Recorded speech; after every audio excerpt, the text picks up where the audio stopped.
جی کون اور کہاں سے بات کر رہے ہیں؟ حسن خان ہے میرا نام ہے، اور میری والدہ کا نام سمیم بانو ہے۔ ٹھیک ہے، میں سعودی عرب ریاض سے بات کر رہا ہوں ابھی۔ سعودی عرب سے بات کر رہے ہیں جی، کیا پوچھنا چاہیں گے؟ اگر میں یہ پہلے 17-18 سال سے بہت زیادہ پریشان ہوں روزگار کو لے کر، ٹھیک ہے، کہیں بھی سے ابھی بھی میں 4 مہینے ہو گئے سعودی عرب میں پھنسا ہوا ہوں، نہ کوئی سیلری مل رہی ہے، نہ کوئی کام ہو رہا ہے، جانے کی کوئی ویوستھا نہیں ہو رہی، ارینجمنٹ نہیں ہو رہا۔ ٹھیک ہے، آپ کا نام کیا ہے؟ میرا نام حسن خان ہے۔ حسن خان، آپ کی والدہ کا نام سمیم بانو، کیا نام ہے؟ سمیم بانو۔ شمیم بانو، ہاں ٹھیک ہے۔ اچھا، آج کل جو آپ نے دیکھا ہوگا کہ جیسے مسائل چل رہے ہیں، جیسا وقت چل رہا ہے، جس وبا نے ہمیں چاروں طرف سے جکڑ دیا ہے، اچھے خاصے مڈل کلاس کے لوگ بھی اس وقت اس وبا کی وجہ سے یہ سمجھ لیں کہ آسمان سے زمین پر آ گئے، فائنینشلی پرابلم ہو گئی ہے ان کے حالات بہت زیادہ ڈسٹرب ہو گئے ہیں۔ اب جب ہمارے حالات ڈسٹرب ہوتے ہیں، ہمارے تنگ و پریشان ہوتے ہیں، تو یقیناً ہم یہ سمجھتے ہیں پھر ہم پہ کسی نے جادو کر دیا۔ اچھا، جادو ہر ایک پہ نہیں ہوتا، یہ چیز آپ ذہن میں رکھیں اپنے، کہ ہر شخص اگر یہ سمجھتا ہے نا کہ آپ مجھے چیک کر لیں مجھ پہ کسی نے جادو کر دیا، تو ایسا نہیں ہوتا۔ ہر ایک پہ جادو بھی نہیں ہوتا، ہر ایک پہ آسیب بھی نہیں ہوتا، ہر ایک پہ سحر بھی نہیں ہوتا۔ بعض اوقات کچھ کوتاہیاں ہماری اپنی پیدا کردہ ہوتی ہیں، ہماری اپنے ہاتھوں سے کی ہوئی کوتاہیاں ہوتی ہیں، جو ہم اس کا خمیادہ جو ہوتے ہیں نا، وہ ہم ایک لفظ جو جادو ہے نا، ہم اس کے اوپر ڈال دیتے ہیں کہ جو کسی نے جادو کر دیا ہم پر۔ آئی بات سمجھ میں؟ تو کوشش یہ ٹرانسمیشن کرنے کا مقصد میرا آپ کو پتہ ہے کیا ہے، کہ آپ کو ان وباؤں سے نکالنا، ان بلاؤں سے نکالنا۔ اچھا، ایک وبا وہ ہے جو اس دنیا میں پھیلی ہوئی ہے، ایک وبا وہ ہے جو ہمارے ذہنوں میں پھیلی ہوئی ہے۔ جو دنیا میں وبا ہے یہ تو ختم ہو سکتی ہے، یہ تو ختم ہو جائے گی، آئی بات سمجھ میں؟ لیکن وہ وبا جو ہمارے اندر سرایت کر گئی ہے، ہمارے دماغوں کے اندر بیٹھ گئی ہے، کہ ہم پہ کسی نے جادو کر دیا، یا ہم پہ کسی نے ایسا کر دیا، یا ہم پہ کسی نے ویسا کر دیا، تو ایسا کوشش کرا کریں کہ آپ لوگ جو نا، میں نے آپ کو ایک اتنا زبردست ہتھیار دیا ہے جو سورہ قریش کا ہتھیار ہے۔ میں یہ بات کہتا ہوں کہ جو لوگ سورہ قریش کو اپنے معمول میں رکھتے ہیں نا، مجال ہے کوئی جادو اس پہ اثر کر جائے۔ اور اگر کوئی شخص جادو کے مبتلا ہے، اگر اس کو ایسا لگتا ہے کہ میرے معاملات جادو کی وجہ سے سب بگڑ گئے ہیں، تو وہ سورہ قریش کو پڑھنا شروع کرے۔ یار، جب تک ہم اللہ رب العزت کا کلام پڑھیں گے، جب ہم اپنے آپ کو دین کے رستے پہ ڈھالیں گے، جب ہم ایسی صحبت، ایسا راستہ اختیار کریں گے، ایسے لشکر کا حصہ بنیں گے جن کے کمان بزرگان دین کے ہاتھ میں، تو ہم پہ کوئی جادو اثر نہیں کرے گا۔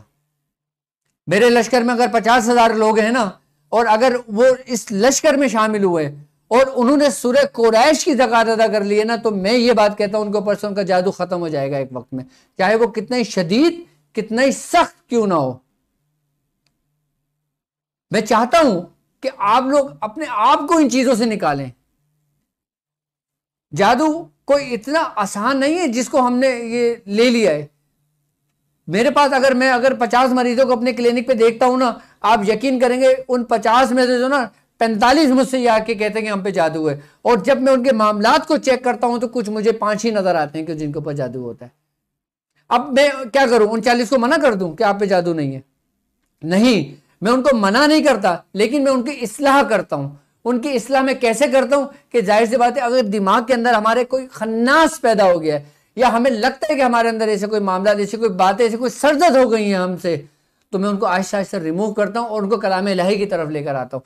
جب ان کو اس سے فائدہ ہوتا ہے، وہ یہ کہتے ہیں دیکھا ہم پہ جادو تھا نا، آپ کے تعویذ سے ہم ٹھیک ہو گئے۔ جبکہ اصل حقیقتاً اگر دیکھا جائے نا، تو اس کے اندر جو نیگیٹیوٹی، ہمارے اندر جو نیگیٹیوٹی پیدا ہو رہی ہوتی ہے نا، پھر یہی جادو کی صورت اختیار کر جاتی ہے، یہی آسیب کی صورت اختیار کر جاتی ہے، یہی شیاطین کی صورت اختیار کر جاتی ہے۔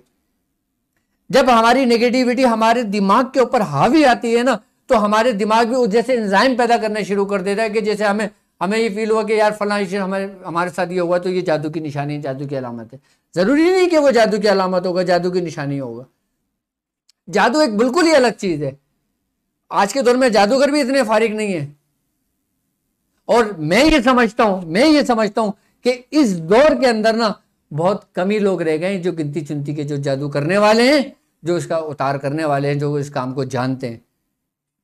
باقی مجھے نہیں لگتا, بازار میں تو آپ کو 1 لاکھ مل جائیں گے اتار کرنے والے, جادو کرنے کرانے والے. وہ صرف ان بزرگوں کے نام کا کھا رہے ہیں یا اپنے استادوں کے نام کا کھا رہے ہیں. باقی کرنا کرانا ان کے بس میں نہیں ہے. میں آپ کو ایک بات بتاؤں, انسان کے دماغ کا جو تعلق ہوتا ہے نا, انسان کا پتہ ہی کتنا ہوتا ہے کہ اگر کسی کوئی کاغذ بھی بنا کے اس کو, اگر کسی کے گھر سے کوئی تعویذ نکل بھی جاتا ہے نا, کوئی پیپر بھی نکل جاتا ہے نا جس میں بچوں نے کچھ لکیریں ماری ہوتی ہیں, تو وہ اس کو بھی اپنے اوپر حاوی کر لیتے ہیں جو کسی نے ہم پہ جادو کر دیا. جادو اتنا آسان نہیں ہے. جادو کا لفظ آپ نے یاد کیا ہوا ہے لیکن آپ کو اس کے معنی نہیں پتا.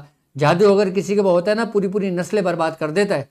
جس کے اوپر اگر ڈائگنوز ہو جائے, جس کے اوپر معاملات ہو جائیں. میں چاہتا ہوں کہ اب ظاہر سی بات ہے, اگر میں یہاں بیٹھا ہوں, میرے پاس اگر 1000 لوگ آتے ہیں تو جو 100 لوگ آتے ہیں میرے لیے وہ زیادہ عزیز, زیادہ وہ ہیں کہ جن کے اوپر یہ معاملات ہوتے ہیں. کیونکہ میں چاہتا ہوں کہ وہ لوگ اس وباؤں سے, اس بلاؤں سے, اس مصیبتوں سے نکلیں. اس نکلنے سے پہلے آپ نے سب سے پہلے اپنے اندر کے بت کو بھی توڑنا ہوگا. اس خناس کو بھی اپنے آپ کے دماغ سے نکالنا ہوگا جو ہمارے دماغ کے اندر بیٹھا ہوا ہمیں وسوسے دیتا ہے کہ یہ اس کے اوپر یہ ہے, اس کے اوپر یہ ہے, اس کے اوپر. آپ لوگ فیصلہ نہ کریں. یہاں تک کہ جادو کو چیک کرنے کے لیے, آسیب کو چیک کرنے کے لیے, نظر بد کو چیک کرنے کے لیے, ہر چیز کو چیک کرنے کے لیے میں نے آپ کو مختلف طریقے کار آپ کو سمجھا دیے ہیں. اگر آپ کو ایسا لگتا ہے, میں چاہتا ہوں کہ آپ لوگ غلط ہاتھوں میں نہ پڑیں. میں چاہتا ہوں کہ آپ لوگ برے لوگوں میں نہ پھنسیں. میں چاہتا ہوں آپ لوگ ایسی جگہوں پہ نہ جائیں کہ جہاں پہ آپ کی دولت کو, آپ کی عزت کو, آپ کی ہر چیز کو خطرہ لاحق ہو. خدا را اپنے آپ کو نکالیں. اگر آپ کو ایسا لگتا بھی ہے, ایسا فیل بھی ہوتا ہے کہ میرے اوپر کچھ ہے, تو میں نے اس کو تشخیص کرنے کے بہت سارے طریقے کار سمجھائیں. میں اور آپ کے لیے آج کی ویڈیو میں مزید سمجھا دیتا ہوں کہ اگر ہم پہ کوئی جادو ہے, ہم پہ کوئی ایسے معاملات ہیں, ہم پہ کوئی ایسے اثرات ہیں, تو ہم کس طرح پتہ کریں کہ ہم پر یہ معاملات, یہ جادو کے اثرات ہیں. ہم کس طرح اس یہاں سے ہم نکلیں گے کہ ہمیں پتہ چلے کہ ہم پہ یہ معاملات ہیں. سب سے پہلے